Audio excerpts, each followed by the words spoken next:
অবাক লাগছে, তাই না? তো আজকের কিন্তু দুধ থেকে ছানা কাটানোর কোনো রকম ঝামেলা ছাড়াই আজকের আমি তোমাদের সামনে সুজির মিষ্টি তৈরি করে দেখাবো। এখন দেখো সুজির মিষ্টিটা কত সুন্দর হয়েছে। এইভাবে খুব সহজে কিন্তু বাড়িতে 2-3টে উপকরণ দিয়েই সুজির মিষ্টি তৈরি করে ফেলতে পারবে। তার জন্য আমি এখানে এখন চুলাইটাকে মাত্র জ্বালিয়েছি, হালকা আঁচ দিয়েছি, আর এই বাটির 2 বাটি আমি জল নিয়ে নিয়েছি। এখন আমি এখানে অ্যাড করব 2 টেবিল চামচ গুঁড়ো দুধ। গুঁড়ো দুধটা এখানে দিয়ে ভালো করে জলের সঙ্গে মিশিয়ে নেব। তোমরা চাইলে কিন্তু গরুর লিকুইড দুধেও করতে পারো, আমার কাছে ছিল না তাই আমি গুঁড়ো দুধ দিয়েই করছি। এখন আমি এর মধ্যে অ্যাড করব, যেই বাটিতে আমি 2 বাটি জল নিয়েছি সেই বাটিতে 2 বাটি সুজি। গ্যাসটাকে একেবারেই কিন্তু লো করে রাখতে হবে, না হলে সুজিগুলো ডলা পেকে যাবে।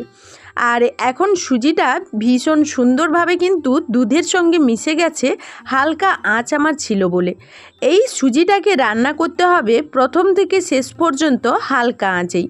এখন আমি 1 চামচ মতো এখানে ঘি অ্যাড করে দিয়েছি। ঘিটা দিয়ে আবারও খুব ভালোভাবে মিশিয়ে নিচ্ছি।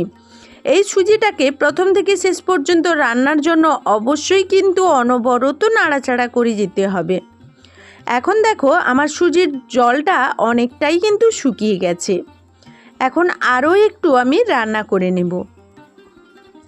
খুব ভালো করে আমি আরও 2-3 মিনিট, প্রথমে আমি 5 মিনিট মতো রান্না করেছিলাম, এখন আবারও 3 মিনিট মতো আমি রান্না করে নিয়েছিলাম।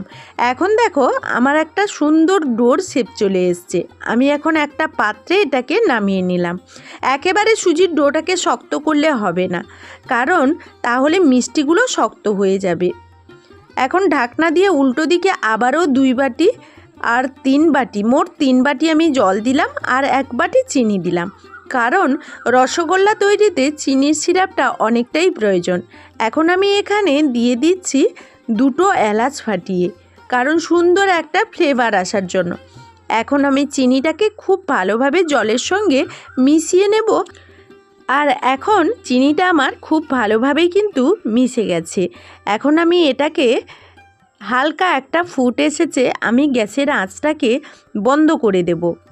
তো বন্ধুরা, এইভাবে যদি প্রত্যেকটা টিপস ফলো করে সুজির মিষ্টিগুলো বানাও, তাহলে কিন্তু পারফেক্ট মিষ্টি দোকানের মতো বানাতে পারবে। গ্যাসটাকে বন্ধ করে ঢাকনা দিয়ে রেখে দিলাম। এখন আমি সুজির ডোটাকে খুলে নেব।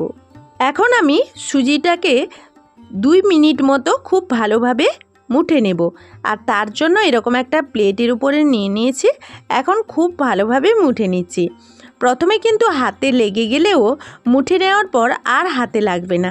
এখন দেখো আমার ডোটা কত সুন্দরভাবে পারফেক্ট হয়ে গেছে, আর আমার হাতে কিন্তু লাগছে না, এগুলো আগের লেগে যাওয়া। এখন আমি হাতটাকে খুব ভালো করে জলে পরিষ্কার করে চলে এসেছি। হাতের মধ্যে আমি একটু ঘি নিয়ে নেব। ঘিটাকে নিয়ে নিলে হাতে কিন্তু কোনো রকম লেগে যাবে না। এখন আমি এই রকম একটা ডো নিয়ে নিলাম। তোমরা তোমাদের মনোমতো করে লিচিগুলো কেটে নেবে। আর এখন হাতে সুন্দর করে এরকম হালকাভাবে শেপ দিয়ে দিলে, গোল শেপ, খুব সুন্দরভাবে কিন্তু আমার একটা মিষ্টি তৈরি হয়ে গেল। আর এর মধ্যে কোনো রকম ফাটও নেই। ফাট যদি থাকে তাহলে কিন্তু চিনি শিরার মধ্যে ফেটে যাবে, মিষ্টিগুলো ভালো হবে না। এখন আবারও একটা আমি নিয়ে নিলাম।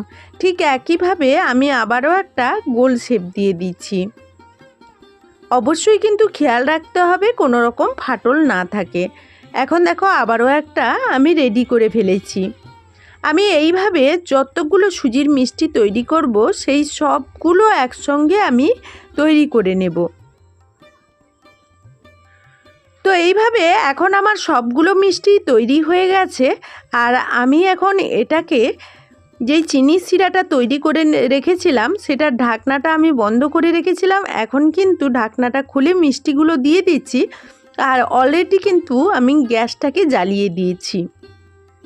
এখন সবগুলো মিষ্টি দিয়ে দিয়েছি, এখন ঢাকনা দিয়ে দিলাম। ঠিক 5 মিনিট আমি কিন্তু খুব ভালো করে ফুটিয়ে নেব। আর এখন একটা লবঙ্গ দিয়ে এই ছিদ্রটাকে বন্ধ করে দিচ্ছি। 5 মিনিট পর আবারও ফিরে আসছি। এখন আমি ঢাকনাটা খুলে নেব। খুলে আলতোভাবে আমি একটু নাড়াচাড়া করে দেব। বেশি এখানে এখন নাড়াচাড়া করা যাবে না, আমি একটু খুন্তি দিয়ে আলতো হাতেই এগুলো নাড়াচাড়া করে দিয়েছি। এখন আমি সুজিটাকে আরও 5 মিনিট ঢাকনা দিয়ে ফুটিয়ে নেওয়ার পর আমি গ্যাসটাকে বন্ধ করে দিয়েছিলাম। আরও 5 মিনিট আমি রেস্টে রেখে দেব, যাতে রসটা সুজির মধ্যে খুব ভালোভাবে ঢুকে যায়। এখন একটা পাত্রে 5 মিনিট পর এসে আমি এটাকে সার্ভ করে দিচ্ছি। এই সুজির মিষ্টিগুলোতে চিনির শিরাটা খুব ভালোভাবে ঢোকানোর জন্য এটা কিন্তু 4 ঘন্টার জন্য, 4 থেকে 5 ঘন্টা কিংবা সারা রাতের জন্য এই চিনির শিরার মধ্যে ডুবিয়ে রেখে দিতে হবে। তবুও আমি তোমাদের ঘন্টাখানিক পর ফিরে এসে দেখাচ্ছি কত সুন্দরভাবে আমি আজকে সুজির মিষ্টিগুলো তৈরি করে নিয়েছি। এইভাবে কোনো রকম দুধ ফুটিয়ে ছানা কাটানোর ঝামেলা ছাড়াই কিন্তু খুব সহজে যখন খুশি তখন মিষ্টি খেতে ইচ্ছে করলেই কিন্তু এইভাবে নরম তুলতুলে সুজির রসগোল্লা তৈরি করে ফেলতে পারবে। তো বন্ধুরা, আজকের মতো এই ভিডিও থেকে বিদায় নেব। সবাই ভালো থাকবে, সুস্থ থাকবে।